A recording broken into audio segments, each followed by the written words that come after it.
நமது ஆண்டவரும் இரட்சகருமாயிருக்கிற இயேசு கிறிஸ்துவனுடைய ஈடு இணையற்ற நாமத்தில் உங்கள் யாவருக்கும் என் வாழ்த்துக்களை தெரிவித்துக் கொள்கிறேன்.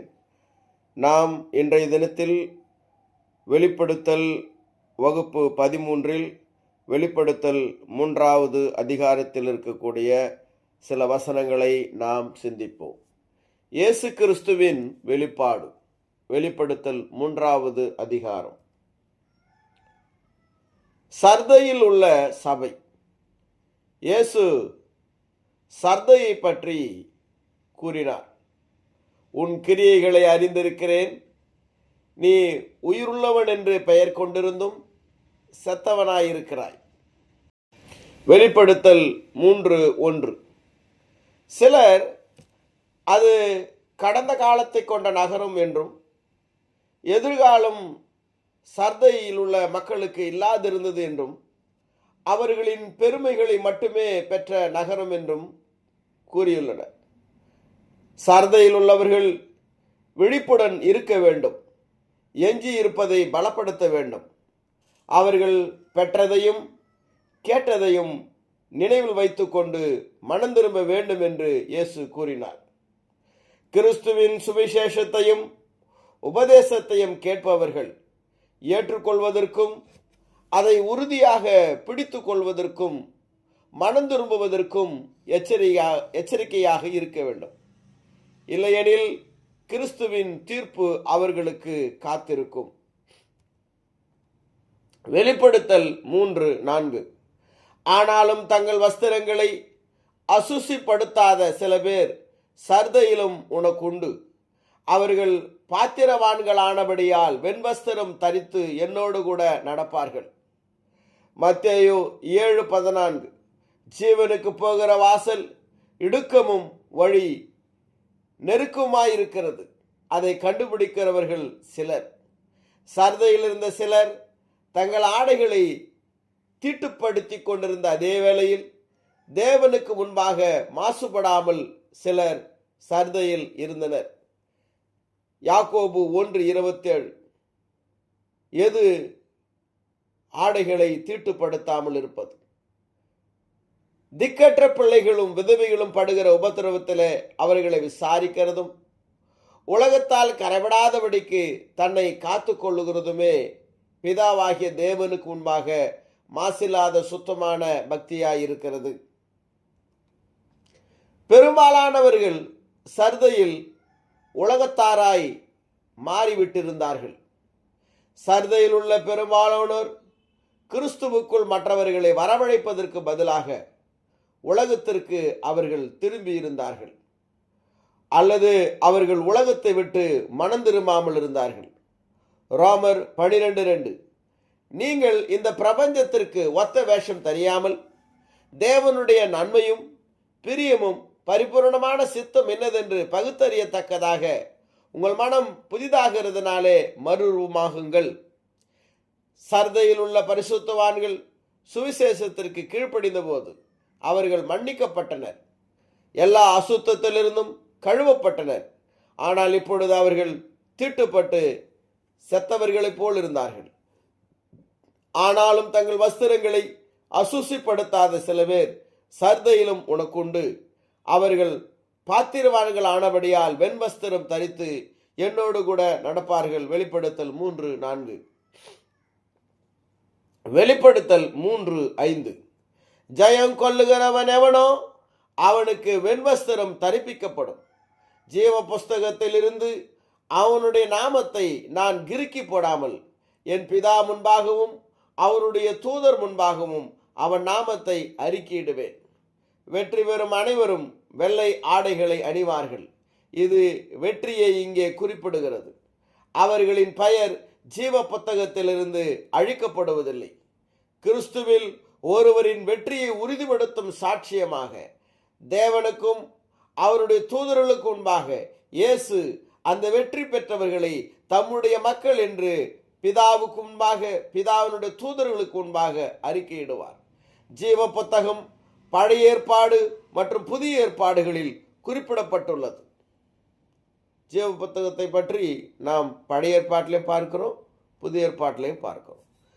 ஜீவ புத்தகத்தை குறிப்பிடும் பரிசுத்த வேதாகம் சங்கீதம் 69:28 ஜீவ புத்தகத்தில் இருந்து அவர்கள் பேர் கிறுக்கப்பட்டு போவதாக, நீதிமான்கள் பேரோட அவர்கள் பேர் எழுதப்படாதிருப்பதாக. மல்கியா 3:16 அப்பொழுது கர்த்தருக்கு பயந்தவர்கள் ஒருவரோடொருவர் பேசிக்கொள்வார்கள், கர்த்தர் கவனித்து கேட்பார். கர்த்தருக்கு பயந்தவர்களுக்காகவும் அவருடைய நாமத்தை தியானிக்கிறவர்களுக்காகவும் ஞாபக புஸ்தகம் ஒன்று அவர்களுக்கு முன்பாக எழுதப்பட்டிருக்கிறது. லூக்கா 10:20 ஆயிலும் ஆவிகள் உங்களுக்கு கீழ்ப்படுகிறதற்காக நீங்கள் சந்தோஷப்படாமல் உங்கள் நாமங்கள் பரலோகத்தில் எழுதி இருக்கிறதற்காக சந்தோஷப்படுங்கள் என்றார். ஜீவ புத்தகத்தை குறிப்பிடும் வேதாகமும் பிலிப்பியர் 4:3 அன்றியும் என் உத்தம கூட்டாளியே, அவர்களுக்கு உதவியாயிருக்கும்படி உன்னையும் வேண்டிக் கொள்கிறேன். அவர்கள் கிளமெந்தோடும் மற்ற என் உடன் வேலையாட்களோடும் கூட சுவிசேஷ விஷயத்தில் என்னோடு கூட மிகவும் பிரயாசப்பட்டார்கள். அவர்களுடைய நாமங்கள் ஜீவ புஸ்தகத்தில் இருக்கிறது. வெளிப்படுத்தல் 20:12 மரித்தோராகிய சிறியோரையும் பெரியோரையும் தேவனுக்கு முன்பாக நிற்க கண்டேன். அப்பொழுது புஸ்தகங்கள் திறக்கப்பட்டன. ஜீவ புஸ்தகம் என்னும் வேறொரு புஸ்தகமும் திறக்கப்பட்டது. அப்பொழுது அந்த புஸ்தகங்களில் எழுதப்பட்டவைகளின்படியே மரித்தோர் தங்கள் தங்கள் கிரிகளுக்கு தக்கதாக நியாயத்தீர்ப்படைந்தார்கள். இந்த வசனங்கள் எல்லாம் பரிசுத்த வேதாகமத்தில் ஜீவ புஸ்தகம் எங்கேயெல்லாம் குறிப்பிடப்பட்டுள்ளது என்பதை நாம் பார்க்கிறோம். கிறிஸ்துவுக்குள்ளாக ஜெயம் கொள்ளுகிறவர்களை பெயர்கள் ஜீவ புஸ்தகத்தில் தொடர்ந்து நிலைத்திருக்கும், அதிலிருந்து கிரிக்க போடப்படுவதில்லை என்ற இயேசு கிறிஸ்துவனுடைய வாக்குறுதியை உண்மை என்பதை நாம் அறியும் பொருட்டு இந்த வசனங்களை நாம் ஒப்பிட்டு பார்க்கிறோம். வெளிப்படுத்தல் 20:15 ஜீவ புஸ்தகத்திலே எழுதப்பட்டவனாக காணப்படாதவன் எவனோ அவன் அக்கினி கடலிலே தள்ளப்பட்டான். வெளிப்படுத்தல் 3:6 ஆவியானவர் சபைகளுக்கு சொல்லுவதை காதுள்ளவன் கேட்க கடவன். பரிசுத்த ஆவியினுடைய வார்த்தைகளுக்கு செவிசாய்க்க வேண்டும் என்று இயேசுவானவர் தமது அழைப்பை மீண்டும் கூறுகிறார். சபைகளுக்கு சொல்வதை காதுள்ளவன் கேட்க கடவன் என்பது, கேட்கட்டும் என்பது ஒருவர் தான் கேட்ட அந்த சுவிசேஷத்தை உபதேசிக்கவும் வேண்டும், தொடர்ந்து அதை கற்றுக்கொள்வர்களாகவும் இருக்க வேண்டும் என்பதுதான் அதனுடைய அர்த்தம். இந்த கடிதங்கள் மனிதனுக்கு அளித்த அவருடைய ஞானம், தேவனுடைய வழிகாட்டுதல் அனைத்தும் மனிதன் கவனத்துடன் கேட்க வேண்டும். கவனத்துடன் கேட்க வேண்டும். ஆவியானவர் சொல்வதை என்பது கேட்டதை மற்றவர்களுக்கு உபதேசிக்க வேண்டும் மற்றும் தொடர்ந்து தேவனுடைய வார்த்தைகளை ஆராய்ந்து கொண்டே இருக்க வேண்டும். வெளிப்படுத்தல் 2:3 அதிகாரங்களில் குறிப்பிடப்பட்டுள்ள 6வது சபை பிலதெல்பியா சபையாகும். இது இதுவரை குறிப்பிடப்பட்ட மற்ற நகரங்களை விட குறைவான முக்கியத்துவம் வாய்ந்த நகரத்தில் இருந்தது. அவர்கள் எந்த கண்டனத்தையும் பெறவில்லை. பிலதெல்பியா சபைக்கு இயேசுவானவர் எந்த கண்டனத்தையும் அவர் தெரிவிக்கவில்லை. ஆனால் இயேசு அவர்களை பாராட்டுகிறார். இயேசு தம்மை தேவனுக்கு சமமானவராக இந்த வசனங்களில் காண்பிக்கிறார். வெளிப்படுத்தல் 3:7-8 பிலதெல்பியா சபையின் தூதனுக்கு நீ எழுத வேண்டியது என்னவெனில், பரிசுத்தமுள்ளவரும் சத்தியமுள்ளவரும் தாவீதின் திறவுகோலை உடையவரும் ஒருவரும் பூட்டக்கூடாதபடிக்கு திறக்கிறவரும் ஒருவரும் திறக்கக்கூடாதபடி பூட்டுகிறவருமாயிருக்கிறவர் சொல்லுகிறதாவது, உன் கிரியைகளை அறிந்திருக்கிறேன். உனக்கு கொஞ்ச பலன் இருந்தும் நீ என் நாமத்தை மறுதலியாமல் என் வசனத்தை கை கொண்டபடியினாலே இதோ திறந்த வாசலை உனக்கு முன்பாக வைக்கிறேன், அதை ஒருவனும் பூட்ட மாட்டான். வெளிப்படுத்தல் 6:3 இதோ யூதரல்லாதிருந்தும் தங்களை யூதர் என்று பொய் சொல்லுகிறவர்களாகிய சாத்தானுடைய கூட்டத்தாரில் சிலரை உனக்கு கொடுப்பேன். இதோ அவர்கள் உன் பாதங்களுக்கு முன்பாக வந்து பணிந்து நான் உன்மேல் அன்பாயிருக்கிறதை அறிந்து கொள்ளும்படி செய்வேன். என் பொறுமையை குறித்து சொல்லிய வசனத்தை நீ காத்து கொண்டபடியினால் பூமியில் குடியிருக்கிறவர்களை சோதிக்கும்படியாக புச்சகரத்தின் மேல் எங்கும் வரப்போகிற சோதனை காலத்திற்கு தப்பும்படி நானும் உன்னை காப்பேன். வெளிப்படுத்தல் 3:7 தாவீதின் திறவுகோல் தன்னிடம் இருப்பதாக இயேசு கூறுகிறார். தாவீதின் திறவுகோல் உள்ளது, அவர் திறக்கிறார், ஒருவரும் மூட முடியாது. அவர் மூடுகிறார், யாரும் திறக்க முடியாது. இயேசுவானவர் தன்னை பற்றிய சொல்லிய விவரிப்பு யோவானுக்கு வெளிப்படுத்தலில் 1:17-18 சொன்னதை போன்ற வார்த்தைகளை போல் உள்ளது. வெளிப்படுத்தல் 1:17-18 நான் அவரை கண்டபோது செத்தவனை போல அவருடைய பாதத்தில் விழுந்தேன். அப்பொழுது அவர் தம்முடைய வலது கரத்தை என் மேல் வைத்து என்னை நோக்கி, பயப்படாதே, நான் முந்தினவரும் பிந்தினவரும் உயிருள்ளவருமாயிருக்கிறேன். மரித்தேன், ஆனாலும் இதோ சதா காலங்களிலும் உயிரோடு இருக்கிறேன். ஆமேன். நான் மரணத்திற்கும் பாதாளத்திற்கும் உரிய திறவுகோல்களை உடையவனாயிருக்கிறேன். இயேசு மரணத்தை வென்றார். அவர் மரித்தார், ஆனால் இப்பொழுது சதா காலங்களிலும் அவர் வாழ்கிறார். மரணம் மற்றும் பாதாளத்தின் திறவுகோல்கள் என்னிடம் உள்ளன என இயேசுவானவர் கூறுகிறார். வெளிப்படுத்தல் 1:18. இயேசுவானவர் மரணத்தை வென்றது மட்டுமல்ல, அவர் இப்போது மரணத்தின் மீதும் பாதாளத்தின் மீதும் இறந்தவர்களின் சாம்ராஜ்யத்தின் மீதும் ஆட்சி செய்கிறார். மரணமும் பாதாளமும் இயேசு கிறிஸ்துவனுடைய அதிகாரத்தின் கீழ், அவருடைய கட்டுப்பாட்டில் உள்ளது. தாவீதின் திறவுகோல் உள்ளது, அதாவது அவருடைய ராஜ்யத்தின் மீது அவர் அதிகாரம் கொண்டிருக்கிறார். இயேசு கிறிஸ்துவனுடைய ராஜ்யத்தின் மீது அவருக்கு அதிகாரம் இருக்கிறது. வெற்றி பிரவேசத்தையும் ஆனந்த முழக்கத்தை நினைவு கூறுங்கள். இயேசுவானவர் அவருடைய சிலுவைக்கு போவதற்கு முன்பதான நாட்களிலே எருசலேமிலே அவர் நுழைந்த போது அவருடைய அந்த வெற்றி பிரவேசத்தினுடைய அந்த ஆனந்த முழக்கத்தை நாம் நினைவுக்கு கொண்டு வருவோமாக. முன் நடப்பவரும் பின் நடப்பவரும் ஓசன்னா, கர்த்தரின் நாமத்தினாலே வருகிறவர் ஸ்தோத்தரிக்கப்பட்டவர்.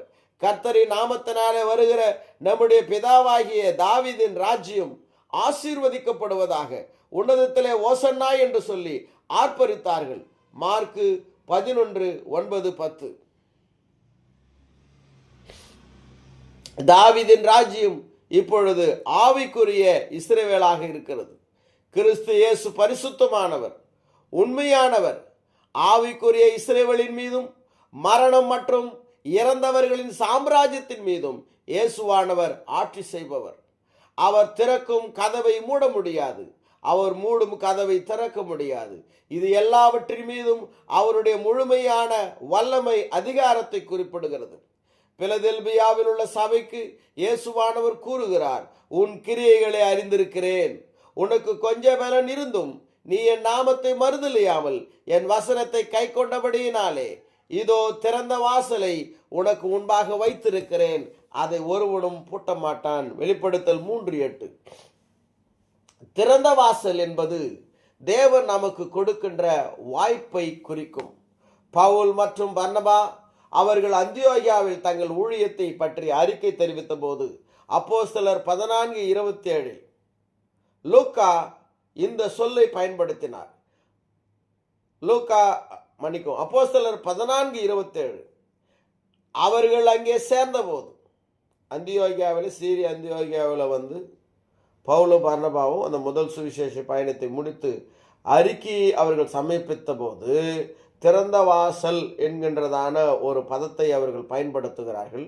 அது திறந்த வாசல் என்பது தேவன் நாம் பணி செய்யும்படியாக தேவன் நமக்கு கொடுக்கின்ற ஒரு வாய்ப்பை அது குறிக்கிறது. அவர்கள் அங்கே சேர்ந்தபோது சபையை கூடி வரச் செய்து தேவன் தங்களை கொண்டு செய்தவைகளையும் அவர் புறஜாதிகளுக்கு விசுவாசத்தின் கதவை திறந்ததையும் அறிவித்து சொன்னார்கள். 1 கொரிந்தியர் 16:8-9 ஆனாலும் பெந்தகோஸ்தே பண்டிகை வரைக்கும் எபேசு பட்டணத்தில் இருப்பேன், ஏனெனில் இங்கே பெரிதும் அனுகூலமான கதவு எனக்கு திறக்கப்பட்டிருக்கிறது, விரோதம் செய்கிறவர்களும் அநேகர் இருக்கிறார்கள். பிலதெல்பியா சபையாருடைய பலன் குறைவாக இருந்த போதிலும் அவர்கள் கிறிஸ்துவினுடைய வார்த்தைகளை கடைபிடித்தார்கள். அவருடைய பெயரை, இயேசு கிறிஸ்துவுக்குள் அவர்கள் இருக்கிறார்கள் என்பதை மறுதலிக்கவில்லை. இயேசு அவர்களின் எதிரிகளை அவர்களின் காலடியில் வணங்க வைப்பார் என்று கூறுகிறார். வெளிப்படுத்தல் 3:8 உன் கிரியைகளை அறிந்திருக்கிறேன், உனக்கு கொஞ்ச பலன் இருந்தும் நீ என் நாமத்தை மறுதலியாமல் என் வசனத்தை கை கொண்டபடியினாலே இதோ திறந்த வாசலை உனக்கு முன்பாக வைத்திருக்கிறேன், அதை ஒருவனும் பூட்ட மாட்டான். இந்த திறந்த வாசல் என்பது கடினமான துன்புறுத்தலின் மத்தியில் அவிசுவாசிகளை கிறிஸ்தவர்களாக மாற்றுவதற்காக நமக்கு கொடுக்கப்படுகின்ற ஒரு வாய்ப்பு. வெளிப்படுத்தல் 3:9, இதோ யூதரல்லாதிருந்தும் தங்களை யூதர் என்று பொய் சொல்லுகிறவர்களாகிய சாத்தானுடைய கூட்டத்தாரில் சிலரை உனக்கு கொடுப்பேன். இதோ அவர்கள் உன் பாதங்களுக்கு முன்பாக வந்து பணிந்து நான் உன்மேல் அன்பாயிருக்கிறதை அறிந்து கொள்ளும்படி செய்வேன். பிலதெல்பியா சபையாருக்கு இயேசுவானவர் வெற்றியை வாக்கருளினார்.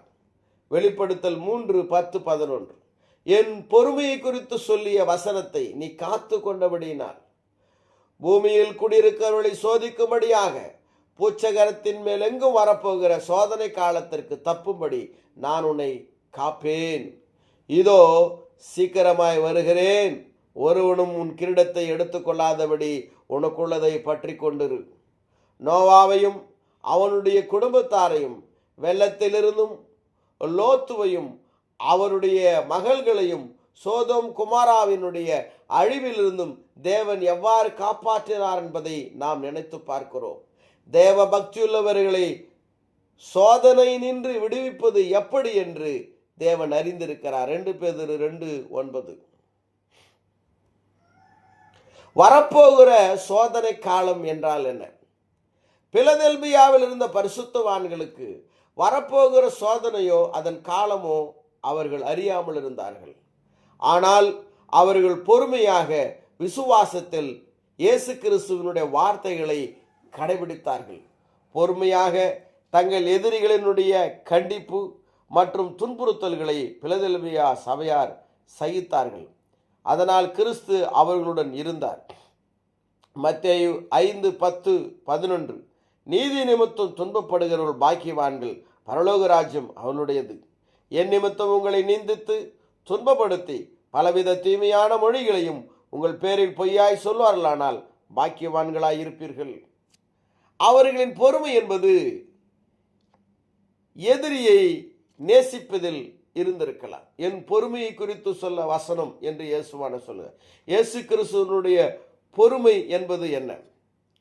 மத்தேயு 5:43-45, உனக்கு அடுத்தவனை சிநேகித்து உன் சத்துருவை பகைப்பாயாக என்று சொல்லப்பட்டதை கேள்விப்பட்டிருக்கிறீர்கள். நான் உங்களுக்கு சொல்லுகிறேன், உங்கள் சத்துருக்களை சிநேகியுங்கள். இயேசு கிறிஸ்துவின் பொறுமைனா இதுதான். நம்முடைய சத்துருக்களை நாம் சிநேகிக்க வேண்டும். உங்களை சபிக்கிறவர்களை ஆசீர்வதியுங்கள். இதுதான் இயேசு கிறிஸ்துவின் பொறுமை. உங்களை பகைக்கிறவர்களுக்கு நன்மை செய்யுங்கள். உங்களை நிந்திக்கிறவர்களுக்காகவும் உங்களை துன்பப்படுத்துறவர்களுக்காகவும் ஜெபம் பண்ணுங்கள். இதுதான் இயேசு கிறிஸ்துவை பற்றிய அந்த பொறுமையின் காரியங்கள். இப்படி செய்வதனால் நீங்கள் பரலோகத்தில் இருக்கிற உங்கள் பரமபிதாவுக்கு புத்திரராயிருப்பீர்கள். அவர் தீயோர் மேலும் நல்லோர் மேலும் தமது சூரியனை உதிக்க பண்ணி நீதியுள்ளவர்கள் மேலும் அநீதியுள்ளவர்கள் மேலும் மழையை பெய்ய பண்ணுகிறார். குறைந்த பலன் கொண்டிருந்த இந்த பிலதெல்பியா சபை அவர்கள் துன்புறுத்தலின் மத்தியில் உண்மையுள்ளவர்களாயிருந்து இயேசு கிறிஸ்துவினுடைய வார்த்தைகளை கடைபிடித்தார்கள். இயேசு அவர்களின் விசுவாசத்தை ஊக்குவிக்கிறார். அவர்களின் எதிரிகளை அவர்களின் காலடியில், பிலதெல்பியா சபையாருடைய எதிரிகளை பிலதெல்பியாருடைய காலடியில் வணங்க வைப்பார்.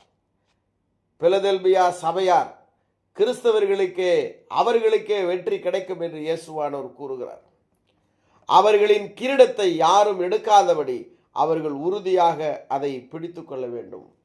வெளிப்படுத்தல் 3:12-13, ஜெயம் கொள்ளுகிறவன் எவனோ அவனை என் தேவனுடைய ஆலயத்தில் தூணாக்குவேன். அது நின்று அவன் ஒரு காலம் நீங்குவதில்லை. என் தேவனுடைய நாமத்தையும் என் தேவனால் பரலோகத்திலிருந்து இறங்கி வருகிற புதிய எருசலேமாகிய என் தேவனுடைய நகரத்தின் நாமத்தையும் என் புதிய நாமத்தையும் அவன் மேல் எழுதுவேன். ஆவியானவர் சபைகளுக்கு சொல்லுகிறதை காதுள்ளவன் கேட்க கடவன் என்று எழுது.